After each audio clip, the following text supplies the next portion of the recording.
Le voyage au centre du feu au cœur du XIXe siècle, un scientifique français renommé, le professeur Armand Lefèvre, rêvait d'une aventure inédite et périlleuse, explorer les profondeurs de la Terre jusqu'au centre du feu. Depuis des années, il étudiait les volcans, les geysers et les éruptions pour comprendre la nature du feu interne de notre planète. Sa passion et ses recherches l'avaient conduit à concevoir un projet audacieux qui pourrait non seulement élargir les horizons de la science, mais aussi prouver une hypothèse fascinante, que le centre de la Terre était un véritable océan de magma incandescent. Un matin d'automne, le professeur Lefèvre et son équipe se préparèrent pour l'expédition.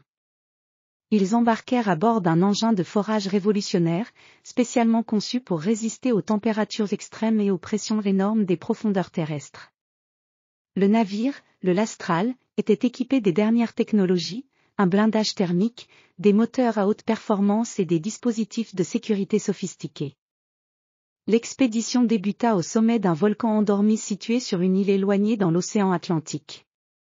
Le volcan, bien que calme à la surface, était un point d'entrée prometteur vers les profondeurs cachées de la Terre. Après avoir installé leur équipement de forage, l'équipe descendit dans le volcan. L'intérieur du volcan était une grotte gigantesque ornée de cristaux étincelants qui reflétaient la lumière de leur torchée. Les murs étaient chauds au toucher, et le sol vibrait légèrement sous leurs pieds. À mesure qu'ils descendirent, la température monta considérablement.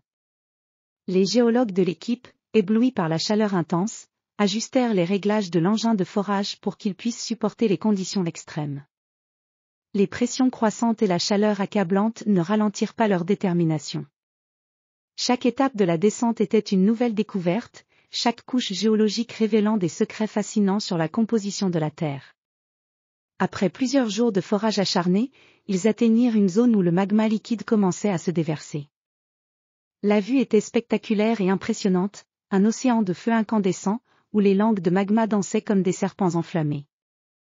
Le professeur Lefèvre, bien que conscient des dangers, était émerveillé par la beauté brutale de cette région inconnue.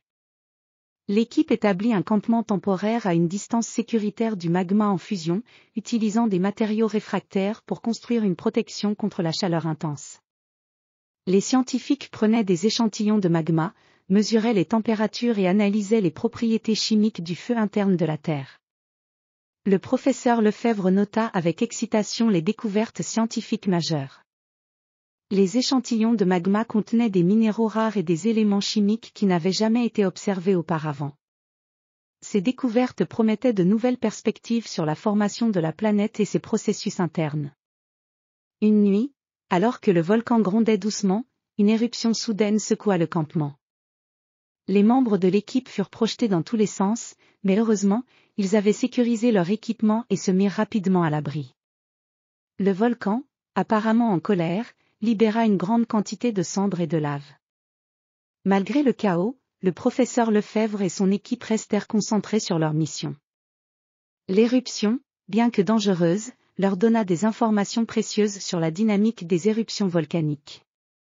Après plusieurs semaines d'exploration et de recherches intensives, l'équipe décida de remonter à la surface. Leur voyage au centre du feu avait été couronné de succès, et ils avaient acquis des connaissances inestimables sur le cœur incandescent de la Terre. Le retour à la surface fut une montée difficile, mais l'excitation des découvertes rendit le voyage plus supportable. À leur arrivée, ils furent accueillis en héros. Le professeur Lefèvre publia un rapport détaillé sur leurs découvertes, qui suscita un grand intérêt dans le monde scientifique. Le voyage au centre du feu était devenu un exemple emblématique de courage, de détermination et de curiosité scientifique. Grâce à cette expédition audacieuse, de nouvelles théories sur la géologie terrestre furent développées, et le monde entier fut intrigué par les mystères enfouis sous la surface de notre planète.